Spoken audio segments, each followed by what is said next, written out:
Hello, beautiful people. It is your dyslexic book nerd here, and I am blessed today. I got the man, the myth, the phenom, Terry J Benton-Walker with me today. Hey, Hello. what's up? How are you? I am awesome. I am awesome today. How are you doing today? I am likewise awesome. I'm very happy to be sitting down with you to talk about all things TJverse. So thank you for having me. Absolutely. Like, I was stoked. I was like, I cannot wait. I was doing the whole dance. I was like, because I got questions. Like the minute Mhm. I fell into the TJ verse, I was Yes, I sold. love that. So let's start with the Blood Debt series. Okay. So can you tell our readers something, about the Mhm. series, what it's about? Yeah, so I like to pitch the Blood Debt series as a contemporary Game of Thrones featuring Black and Black queer teens set in a modern day New Orleans.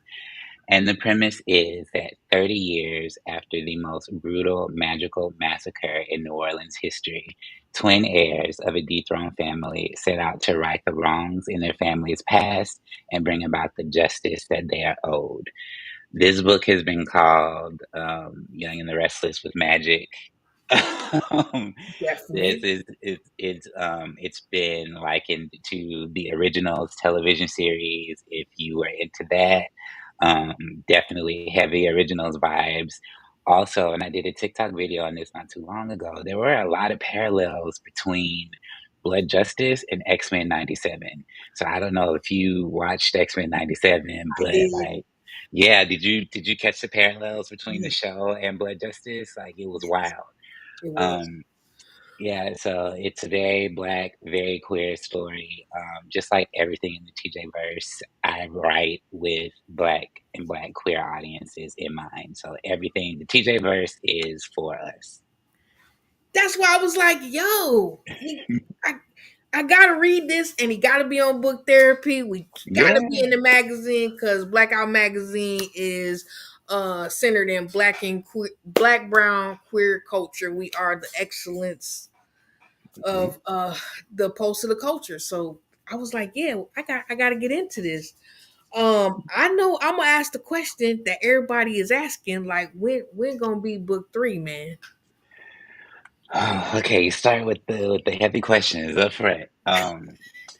So in all honesty, I do not know when we will get a book three. I have a synopsis that I wrote a while back. Of course, it's going to change for what will happen in book three. But the reality of the situation today is that I don't have a contract for the rest of the series. And I have always envisioned the Blended series as 5 books. Mm. So my publisher hasn't said no, but it heavily depends on how well Blood Debts and Blood Justice continue to do. So, things like this, and you sitting down with me and like talking about the series and help getting the awareness out that the series is out there and it's good and it's for us, so we need to read it, is helping a lot with getting me to 5 books. So hopefully we will be having those conversations soon. However, I will say, and I've been like doing a lot of like thinking and processing just about this and like, like the situation and like the broader world and like just all the social injustice going on like globally. And Blood Justice is a protest book. I Mm. was incredibly angry when I wrote that book. And in that story, that like writing that story was very cathartic for me because black and black queer kids got to be angry in that story. Like Christina Trudeau got to be angry in Blood Justice. And she got to say, actually, I don't want to take the high road. I don't want to turn the other cheek. Like you did me dirty and I'm gonna get my lick back, and she got to explore like that part of herself and like that pursuit of justice and like really understand like how far is too far and what happens if you get lost in your violence. and or Lost in Your Rage. And I don't know. I feel like Blood Justice is a protest book, and it's so very relevant to a lot of the stuff that's going on right now in the world. And I don't know if you follow me on Twitter, but like there's been a couple of times where like something would happen in the media and I would like quote tweet it Yeah. with a passage from Blood Justice. I'm like, we talked about this in Blood Justice.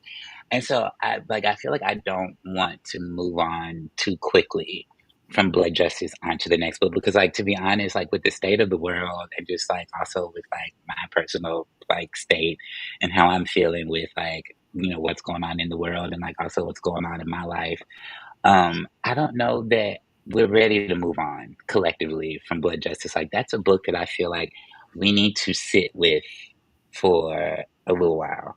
I'm with it. And yeah, because I'm not, even though like it hurts me to leave the series where we left it at the end of Blood Justice, but I also feel like we're not ready to move on yet. Like we gotta let it sit and steep and marinate a little bit more before Marinate a we move little bit on. like that nuck if you buck. I was like, yo, like we ain't even waste no time. Mm-mm. We was Yep. there. And Christina Trudeau let you know from the very first line of chapter one what yes, time it was. all day I was with it. You know what I'm saying? As Hmm. a black trans man, I was like, yo, like I feel Hmm. that you know what I'm saying to my core. I feel that, especially right now in the state of the Hmm. way things are. And so I was like, yeah, yeah. Hmm. And then like then I Yep. was like, you know what is too far? What you know what I'm saying? Like Hmm. you know what I'm saying? To get lost in that. And so that book was like uh, plenty of times in reading both Blood Debts and Blood Justice, I just was like um overwhelmed and like really appreciative of Hmm. like I tell people all the time, it's like these are the stories I wish were around when I was a kid, so I could have saw Hmm. myself reflected in what I was reading, you know. And Yeah. so you know what I And mean? here I'm like, if I had had stories like Blood Debts and Blood Justice and Alex Wise when I was a kid, the trajectory of my young adult life would have been completely different. Because I never got to. It took me so long to figure out who I was and to like see myself because I never saw myself reflected in the media or out in the broader world. So it took me so long, like decades, to figure out who I was. Who you telling? I was like, Mhm, yo. And then when I thought I had it figured out, I was like, no, wait a minute. mhm, Like, nah, that wasn't what it was. It was this. You know what I mean? mhm, It's so like, yeah, because growing up, like I definitely didn't see a lot of people of color in what I read, and I definitely mhm, didn't see any at the time would have been queer or lesbian um mhm, characters in what I read. And then um you know, as an adult transitioning, now I see um myself in books, but not like when I was coming up, like would have made mhm, it easier for me to be able to put my finger on what I felt and why I felt mhm. that way. But you know, at least the new generation, you know, we gotta make sure it's Mhm. you know, Yep. They're at least they are eating good, so that makes me exactly, happy. Yeah. exactly. So describe your writing process. Do you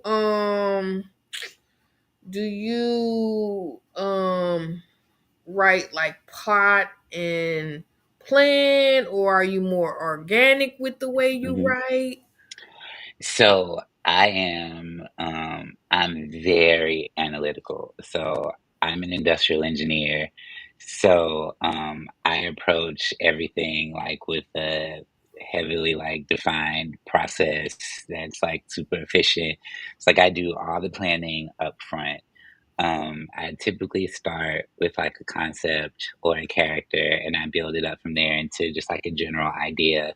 And then I also do like I forget what the word is. I call it bubble charting, with like brainstorm charting, where I just like put out just like high level ideas of things that I want to do and things that I want to see, and then I use that to build an outline based on either a three, a four, or five act structure. And I'd write across like all different structures, like Blood Justice is five acts, and then I build the detailed outline from there. And for the Blood Debts series, I do something really interesting, because like the plot for that one is a little bit more complicated. So for Blood Justice, I actually made what's called swim lanes, where like every character got a lane, and then I wrote like what they're doing as the story is advancing, and how like the different plot points like affect the other characters in their lanes. And so yeah, it's really intricate because there's so many moving pieces and there's so many characters and there's so much stuff going on. So I want to keep track of everything and how it like affects the central plot. So I do the swim lane and then I do the detailed chapter outline. And then when I draft one POV at a time. Mm. And so that keeps me like focused on the voice of the character and also like on their specific like plot thread for that book. And I will start with Valentina. I always start with her first because she's one of my favorites to write. I love writing her chapters. Because she is just so out of pocket and I love Yo, like, like to the left, man, to the it. left, like all the way Mhm, to the left. But it's funny because she to the left, right? And so because I love the twins, right? I should really mhm, dislike her. But I mhm, don't really dislike her. Like, you know what I'm saying? Like I'm like like on one hand, I'm like, yo, you gonna get what's coming to you, shorty. And then on the other hand, it's like, yo, I want you to win, but not, you mhm. know what I'm saying? It's just so Yeah. She's the villain you love to hate because you can sympathize with what she's going through, and like I wrote her like that on purpose. Because actually, and not to get you off topic, because I know you have everything like planned out, nah, but nah, you good. I like okay, to go with the flow of the conversation, so I could throw that out the okay, window and okay, good, because I'd be right in my mouth. So go yeah, let ahead. me know. Um, but like that relates to like the overall like series theme, right? Because I think about this series as kind of like a cautionary tale for what could potentially happen if we don't break the cycles of generational trauma and violence in our communities and in our families. And the relationship between Valentina and Chris is a perfect example of that. Because let's be honest, like while we understand why Valentina doesn't like Chris and why she did what she did to Chris, at the end of the day, there's really no reason why they should be feuding because they are so much alike.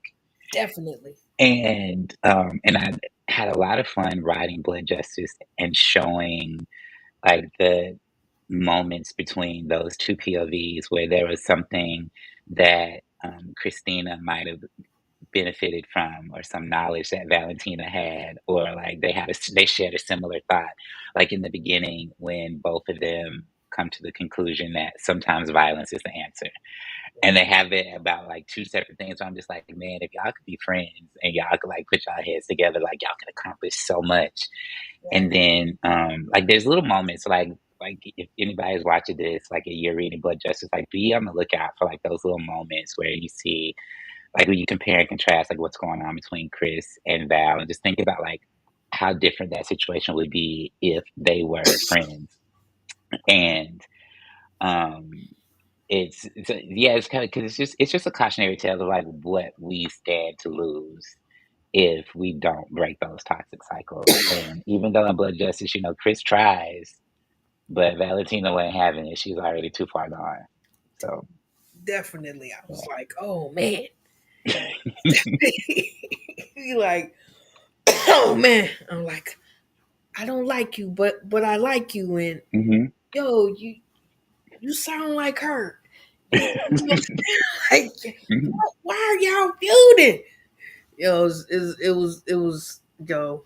I'm telling you, I'm trying to get everybody in the world to read that book. The Yes. series completely. Like, I mean, legit. I'm trying to get them to read everything within the TJverse. Hmm. Quite honestly, it's like I don't think there's anything that you couldn't write at this point.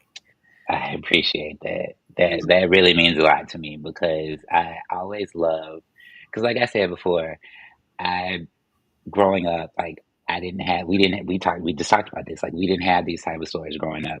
So I take what I do very serious, and every single thing that I write is for our community. So it makes me very happy when my people come to me and tell me they enjoy the meal that I created for them, and like I want to talk about it, and I enjoy talking about it, and I enjoy doing this for the community. So yeah, that's I love it. definitely, because I like there was so many times in the book in the series that I saw myself, especially with Clem and his anxiety, like Yeah. yo, talking about anxiety, like on top of anxiety, like Hmm. and so when he was having his moments, I was like, yo, that's me, Hmm. and That's so us. that's us, right? Hmm. I was like, yo, I'm like, this book should be a movie, should be a series. I want it to be a television series so bad. We're actually out on film submission right now. Haven't heard anything, so I Oh, don't. it's coming, it's coming. Yeah, hopefully we'll see. Definitely, hey, I believe in speaking things into existence for sure. Yes. If it became a movie, who would you want to play the characters? So when it comes to the teams, I would actually love to have fresh faces. Mm, Um, and if not fresh faces, people who are like pretty young in their careers. What I love the most about adaptations like this is that it creates the opportunity to launch careers for young artists. And this could be a really great opportunity for a bunch of like young POC artists. And that would be really cool to be able to like create the IP that like catapults somebody into stardom. Like that would be really cool. def- Um, and I will say for Lenora Savant, I always envision Lynn Whitfield. I feel like she would be a perfect Lenora. Even yeah. when I was writing it, I always envisioned her. Um, this has been floating around in my mind. Like for Marie, I'm like bobbing between Merle Dandridge or Regina Hall. Hmm. I could see either one of them in that spot. Hmm. Yeah, that's what's up. Yeah, I like it. I like it. I like it. So, if you had to describe the series in 10 words, what 10 words would you use? Ooh. Um, Or okay. less. Epic, sprawling, unhinged, black. Um, can I use profanity? Can I curse on here? Yeah, go ahead. Okay, gay as fuck. Yes. Messy, magical, and let me think a little bit. I'll give you one more.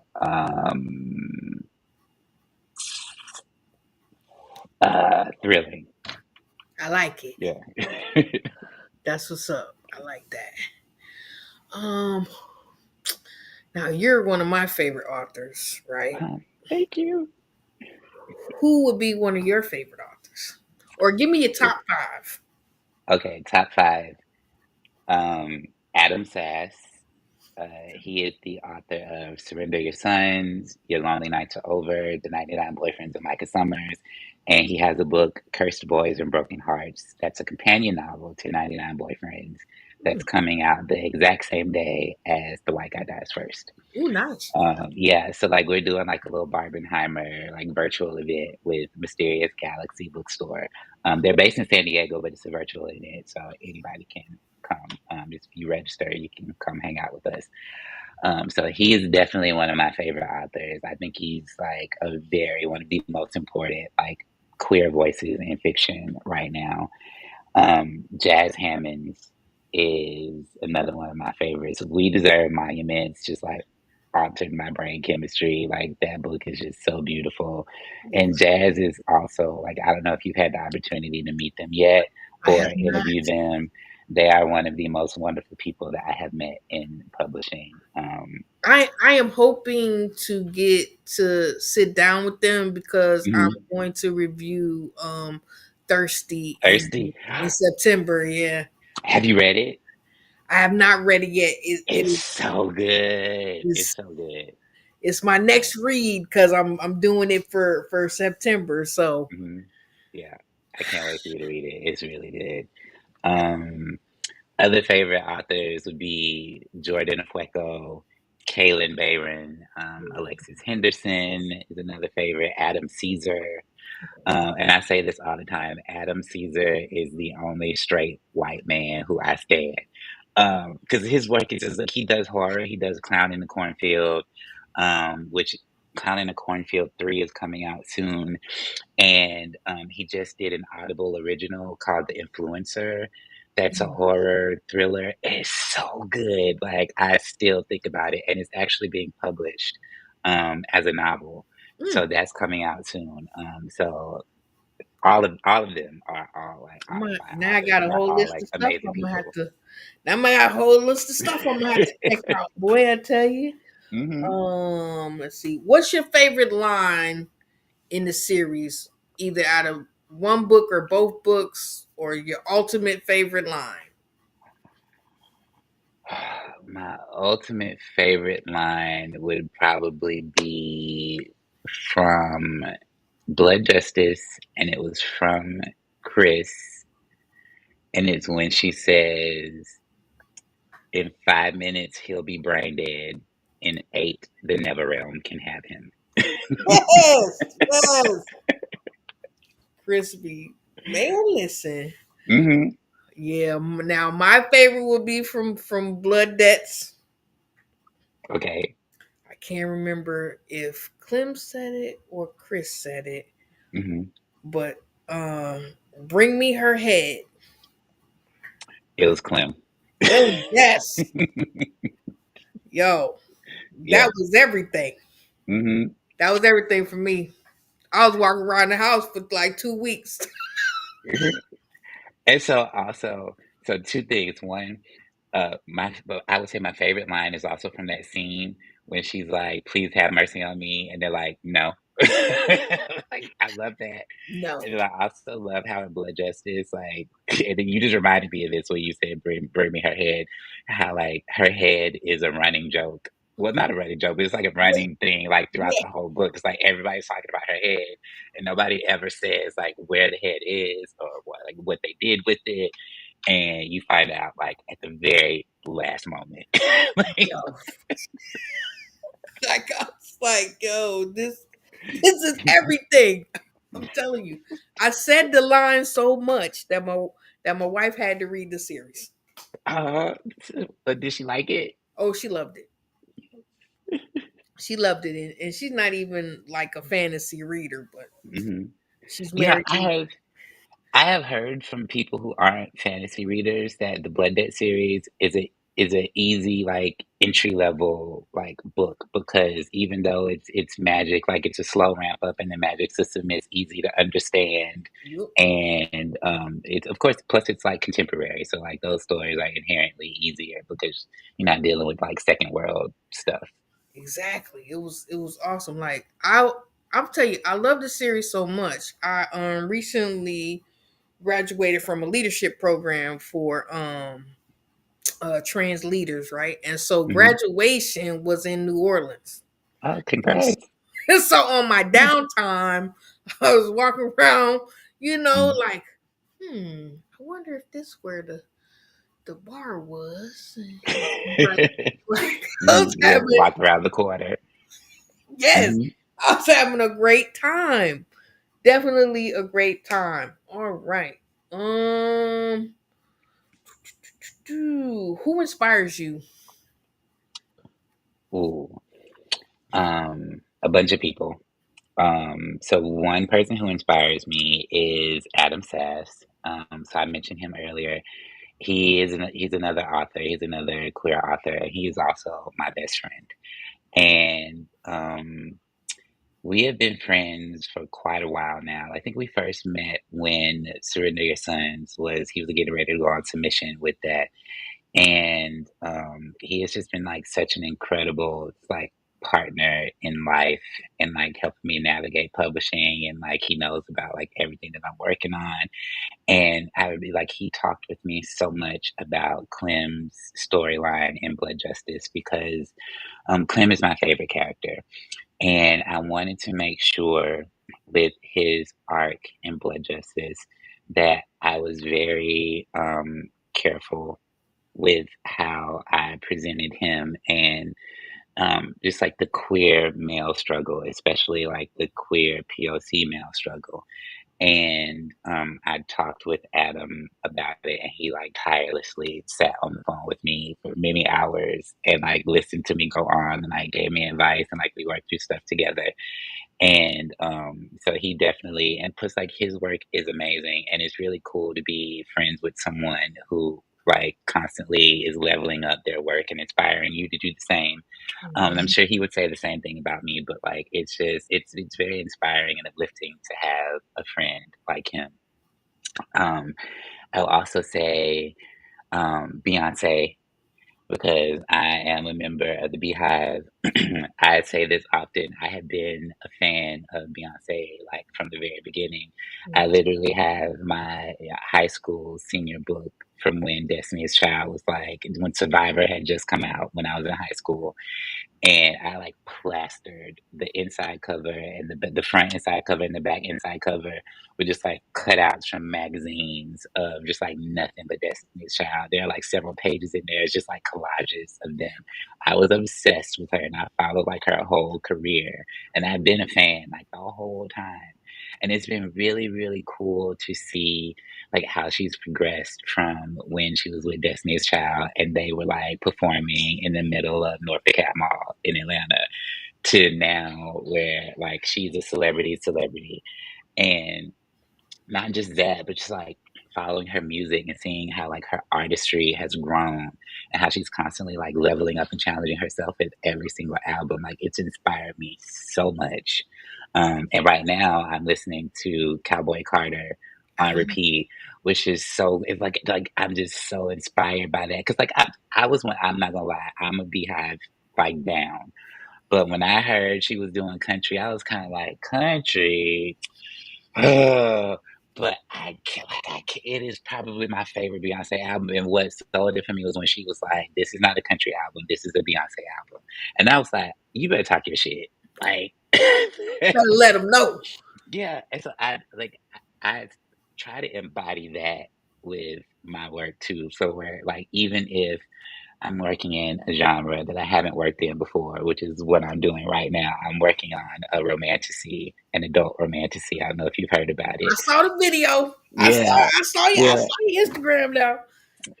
So, like, and at first, like, I was feeling like I've never written a romance before. Like, I don't know how to write this, but I was like, this is not a romantasy. This is a Terry J. Benton-Walker book, and I'm gonna serve you something, and it's you That's gonna love it. That what? How can you say you don't write romance? Like what? it. Yeah, like, 'cause, like, Oh, there's romantic elements in Blood Debts and even in Alex Wise, but it's just like it's a completely different beast to write a book that's like it's like solely focused. Even though there's other stuff going on in the romantasy, but like people are there for the romance for plot. the So like you gotta have like the love interest, gotta be right. You gotta have the meet cute. You gotta have all of that stuff in there, and it's like it's daunting. Like writing romance is hard. Like people romance. give the romance genre shit, but it's like it's hard. Like it's not It's easy. it. Listen, I don't even like romance, and I'm already ready to buy the book whenever it hit. Mhm. You know what I'm saying? Like tell people in the You'll like media. this one. Yeah, I'd be like, nope, don't do romance. Not me. But when as soon as I seen the Instagram video, I was like, Hmm. oh, okay.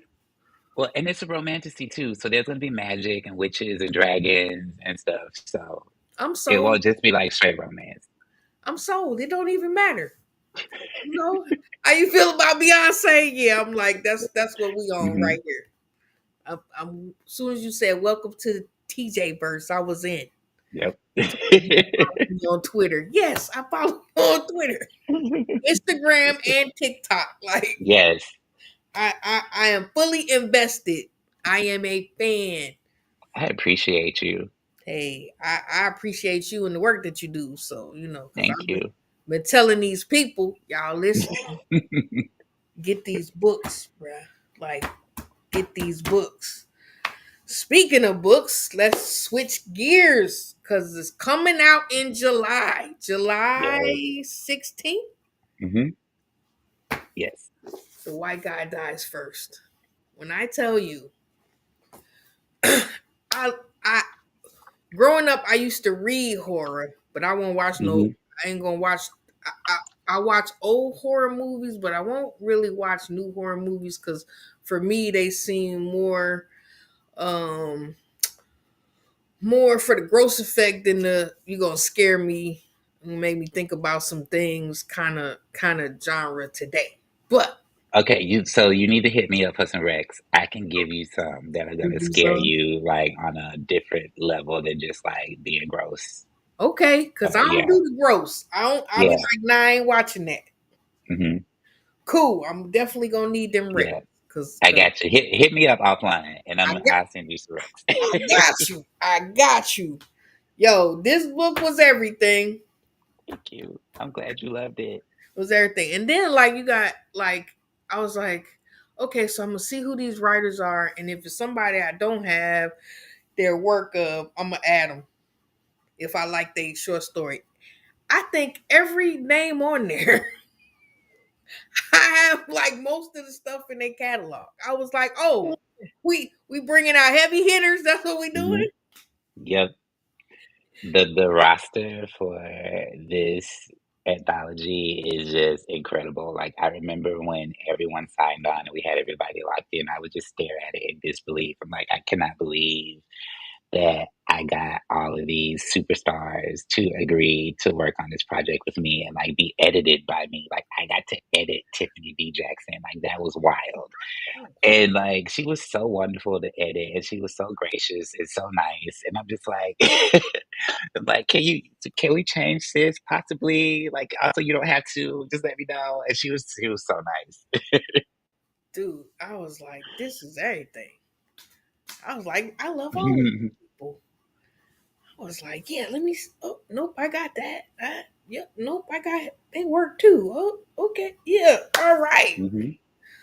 Like at this point, like I said, I don't think there's anything that you can't write. Like Nonfiction. you, you probably could if you put your mind to it. I could with my science background. I See, probably could. I don't want to see, though. I'm sure that you could. Like, and always the author notes get me every time. Hmm. I'm gonna start reading your author notes. Like I be They do. I be emotional before I even get to the book. And I thought about that too because I was like, every single book that I write like these aren't just vanity projects. Like these are stories that I feel need to be told for a very specific reason. And I was like, is every single book that I write gonna have an author's note at the front? And I think so. Ooh, I'm saying I'm gonna start reading them. No, I'm lying. I'm still gonna read them because how could you not read the author's notes? It's just Hmm. it's To let you know crazy. what to in for, how much you gonna hurt. I promise you, I was like, yo, stop it. I'd be like, oh my God, I'm going into this. Like, I'd be with my marker, I'd be like, oh, that's yeah, gotta mark that off. Oh man, like I can't wait for this to come out. Can't Hey, y'all see this? Y'all see the cover? Y'all hey, July 16th. Y'all need to be at the bookstore Mhm. before they open to get the book. Okay? And while you there, make sure if you don't already own the Blood Debt series that you grab it while you there. Mhm. Yeah, Make sure go that ahead you and pick it up. yeah, Get blood debts and blood justice because if you get blood debts and you don't get blood justice, when you finish blood debts, you're gonna be mad. because I'm you let you have to know go right back now. to the store. Yeah, because you got to go back. I have to go back. I was like, yo, I'm so glad I had them both because I would have been mad. I'd have been Hmm. like, what? Because I was already mad when I got to the end of Blood Justice and I was like, what? No, you didn't. Yes, you I'm did. so sorry. Oh man. But oh my god. Alex Wise. Yeah, let's get into it. Let's get My into apocalypse babies. yes. Could you tell my peoples about Alex Wise? The Alex Wise series. Okay, so the way that I like to pitch Alex Wise is imagine that you are 12 years old and you are on summer vacation with your 10-year-old sister, and y'all accidentally unleash the four horsemen of the apocalypse, who are ancient evil gods from a parallel universe, a parallel realm. And death possesses your little sister and kicks off a global apocalypse. And another one of those ancient gods chooses you and gives you very special powers to help save your little sister and the rest of the world. And so this is the predicament that 12-year-old Alex Wise finds himself in at the end of Act One of Alex Wise versus the end of the world. And also, like, part of the challenge for him in this story is not just going up against the four horsemen of the apocalypse and trying to save his sister, but also for him to be able to activate the very special magic powers that he get, which is called the sense. For him to activate those powers and use them to their full potential, he has to learn how to love himself. Mm. And this is a very like heartfelt, like thrilling, action-packed adventure series that is perfect for fans of Percy Jackson or Tristan Strong. Another banger. Another banger. I'd be like, whoop, it's heat. It's Mhm. heat out the kitchen. And I love like the fact that everything in the TJverse, you got something for everybody. Mhm.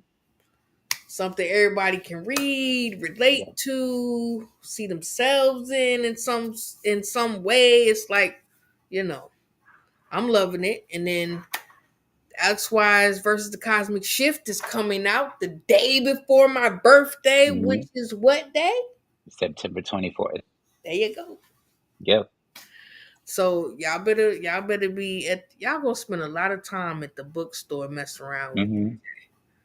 I, Yeah, you will. I But I will, the one thing that I will say is I know I am deep in y'all purses this year, y'all pocketbooks, and wallets, everything else. I'm deep in it. Anywhere where the money at, I'm in it. Okay.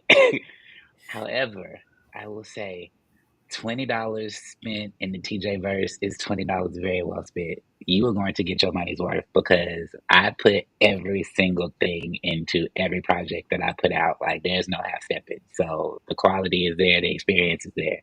So it's an investment worth making, I think, personally. I definitely agree with that. Most definitely. Y'all heard the man. Hey, don't make me keep saying it to y'all. Y'all need to get these books. If they already out, you need to own them. And if they on their way out, y'all need to be at the door when they come Hmm. out and make sure that y'all get them. Yeah. So so if our readers would like to find you on social media, where they going?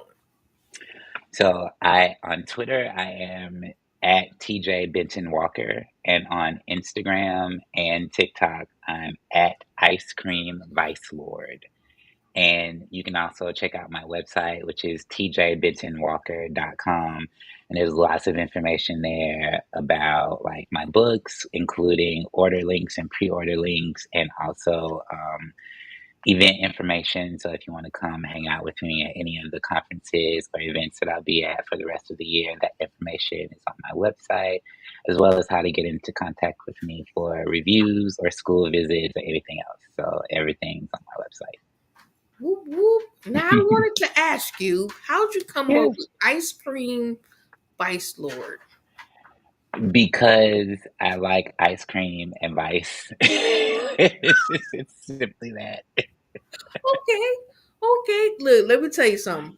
I live in North Carolina, but I am Mhm, originally from Chicago, Illinois. So when mhm. I saw it, I was like, is TJ, because that's the name of a gang. So I was like, TJ from Illinois? No? I don't. No. So, Well, now you got me nervous, so I need to change my name. nah, you good, you good. But I mean it is a name of a gang in Chicago. They call Okay, Vice. because But I don't want nobody to come rolling up on me like, listen, I didn't know. who be like, hey, my bad, my bad. Yeah, I was like, is no, maybe. I'm just gonna ask him. Yeah, no. That's so funny. Well, thank you so much for sitting down with me. I Yeah, thank you for having me. appreciate This was you. fun. Yes, yes. This is probably one of my most favorite interviews to date. Oh, thank you. I sat down with Alyssa, aka she be reading them books. That's probably Yes, that's my friend. yeah, she Mhm. said, yeah. So she was my favorite up to date until today. So now y'all running hmm close. Okay, well, I'll share that spot with her. We can share it because I She, like Alyssa. She's amazing. I love her TikTok channel. I be watching her TikTok like TV. Like he I was so funny. promise you. I want her to have like I could see her having like her own talk show or her own podcast or something. Like it's Definitely. Definitely. She should definitely do the podcast thing. hmm Definitely. And then roll into the TV thing. Like hmm for sure. Cause like I promise you when I got on TikTok, once I found my way to the Black Book Talk area, it took me a minute to find Yeah, it. it took a minute to get there. Took me a minute to get there. I was You like, be lost in the hallway in the bathroom yeah. with Rebecca Yarros. I was like, what is this foolishness that's happening here? And then I finally found my way. Cause thank the Lord, like on my For You page, it was a TikTok from Tiff. And I don't know hmm how it ended up there, but she had a hmm TikTok video to tell you how to get to Black Book Talk. hmm And the minute I got there, she be reading them books was there Yep. and hmm dismantled completely my wallet. Yep. Yep. And so I was like, hmm I found But my Mecca. yeah, I have been having a lot of fun with on Black Book Talk. It's so nice over there. I love it. Yes, I am. Me too. I'm so glad I found my way because I'm hmm like, yo, the other side was like, what are we doing here? hmm This is I was like, I don't know if I want to be here. I don't feel safe. I don't feel safe here. Please help me. All right, so thank you so much. This has been completely awesome. You guys go out and get those books Yes. today. When you see this, because when you see it, you go to the bookstore. If the book not out yet, just stand there. Just wait. You can also pre-order. Pre-order. Just pre-order. Just pre-order. Now that was another question. So sometimes I see authors on TikTok or Instagram and they say pre-order or make sure that you buy the book on release date because those dates are Mhm, important or those numbers are important. mhm. Pre-orders count towards first week sales, so pre-orders to me are just as important as going out the first week and buying the book. So either one is fine for me. Like I'm just happy you buy the book, whether you pre-order it or you go out on week one, a day one. I'm just happy you're buying it. All right, y'all. Y'all heard the man.